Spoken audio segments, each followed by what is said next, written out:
O careless soul, heed the warning. Our present world is not a permanent one. Every one of us is living on a broad life, and no matter how long we live, a time is coming when the owner of life will require it. By then, all that seemed to matter in life now will make no more meaning to us. Those things we enjoyed most will no longer appeal to us. Really, what matters most in this life is not how prosperous we are, not how much pleasure we derive, and not how popular we become, but how prepared we are for eternity.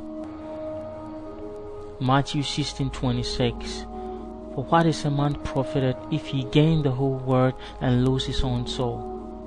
Or what shall a man give in exchange for his soul? No value can be placed on the never-dying soul of man. The body of man decays after death, but his soul shall stand before the judgment seat of God to receive commendation or condemnation, depending on his activities while on earth. God hates sin with bitter hatred, and he has set a day wherein all sinners shall be judged. Let no man deceive you. Judgment is certain and imminent.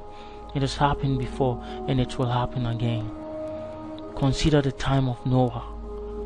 While he built the ark, he warned his friends, neighbors, and all that he came in contact with. There was going to be an unprecedented rainfall. Its flood would be so much that it would destroy the whole earth. But oh, how they mocked him. He pleaded, preached, and prayed, but they scorned him, scoffed, and sneered at him. Rain destroying the earth, impassable sheer imagination of an idle mind. On and on they continued in their disobedience and rebellion. Days rolled, and weeks turned into months. And one day, as they were eating, drinking, and reveling, suddenly it began to rain.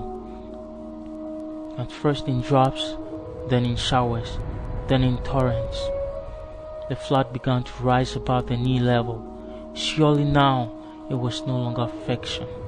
They struggled their way through the flood to the ark, shouting for help, but it never came.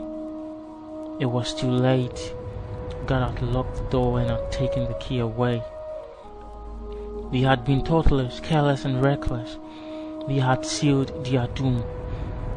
And the waters prevailed exceedingly upon the earth, and all the high hills that were under the whole heaven were covered. And all flesh died that moved upon the earth, both of fowl and of cattle, and of beast, and of every creeping thing that creepeth upon the earth, and every man. They were lost for long eternity. Listener, a much greater day of reckoning is near. And just as the rain came in the days of Noah, so shall the coming of Christ be. It shall be sudden and incredible. He already cautioned. But as the days of Noah were, so shall also the coming of the Son of Man be. It could be today, maybe tomorrow, I cannot tell, but surely it will happen. And when it does, it will be too late to pray. Sinner friend, repent today and escape the looming tribulation. Believer, watch and pray, lest that day takes you by surprise. Shun worldliness, carelessness, compromising, secret sinning, and presumptuous living. Oh, what pain and anguish awaits those who will miss the rapture. What unprecedented tribulation is stored up for those who will miss heaven. What sorrow, what unspeakable grave. They shall cry to the mountain and the rocks, and none shall hear. Heaven too will be close to their prayers. They shall weep and shed bitter tears, but won't be sufficient to quench the fiery flames of hell. They shall be lost, and lost forever, Careless soul, oh heed the warning, for your life will soon be gone. Oh how sad to face judgment, unprepared to meet the Lord. Oh careless soul, heed the warning.